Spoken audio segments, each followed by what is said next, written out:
problema, nagiging daan naman ito para makapambiktima ng iba gamit ang ilang illegal online activities. Depensa ng sospek, nagawa lang daw niya yan dahil kailangan niya ng perang pantustos sa kanyang pamilya. Pero hindi yan bumenta sa mga otoridad. Ang kahirapan po ay hindi naman rason para gumawa tayo ng mali. Nananawagan naman ng PNP Anti-Cybercrime Group na sana ay mas paigtingin pa ang SIM registration para matuldukan ng pagbebenta ng e-wallet account. Ang problema lang, medyo loose ngayon yung SIM card registration details natin. Kaya nga, fine-tune niya na i-limit na dapat may verification process. Nagbabalita mula sa Frontline, Mon Gualvez, News 5.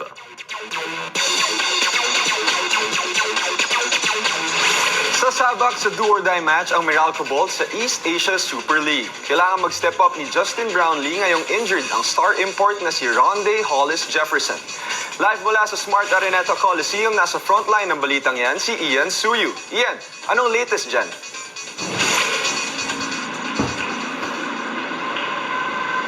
Diego, nasa do-or-die situation nga ngayon ang Meralco Bolts sa kanilang huling elimination game kontra yan sa Ryukyu Golden Kings sa pagpapatuloy ng East Asia Super League dito sa Big Dome. Pero ang mas inaabangan ng marami ay ang muling paglalaro ni Justin Brownlee in Meralco Bolts uniform. Must-win mode na nga ang Bolts lalo't napaka-crucial ng laban na susuungin nila ngayong gabi. Sa ngayon ay third sa standings ang Bolts with a 3-2 record sa Group B ng torneo.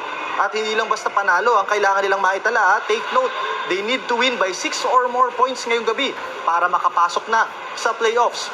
Pag nangyari yan, magkakaroon ng triple tie sa 4-2 at aangat ang Meralco sa top spot by virtue of quotient system.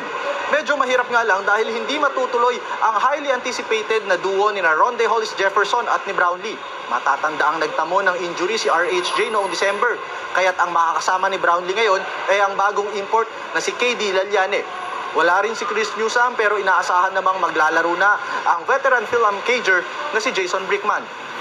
All fired up namang papasok ang Ryukyu sa court ngayong gabi. Base sa quotient, kailangan rin nilang manalo. At kung sakali mang matalo sila, kailangan by less than 5 points lamang. Mabigat ang opensa na ipaparade nila ngayon with a heavy lineup led by 5'9" shooter Ryuichi Kishimoto. Dagdag mo pa dyan yung former NBA players na sina Jack Cooley, Vic Law at Damian Dotson.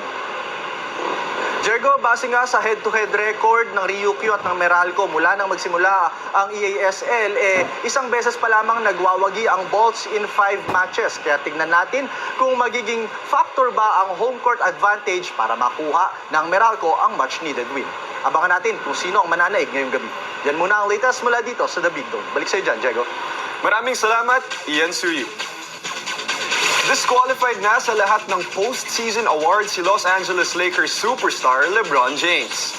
Hindi kasi nakapaglaro si King James sa laban ng Lakers kontra sa Spurs ngayong araw dahil sa left foot arthritis. At dahil umabot na sa 18 games ang kanyang absences, hindi na siya eligible sa postseason awards. Dapat makakapaglaro ng at least 65 games ang mga NBA player para manalo ng award.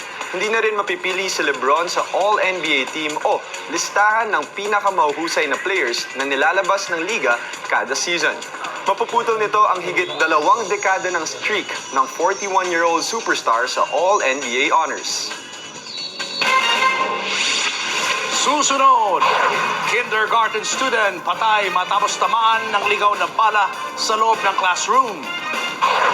News 5 exclusive, negosyante sa Cebu patay sa hit and run.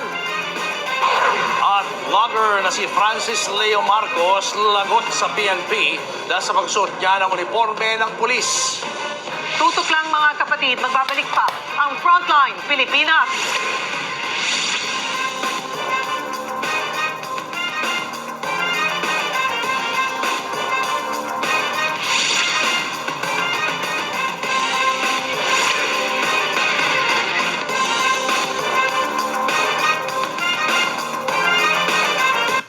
Kapatid Jervy Wrightson po. Eto na nga.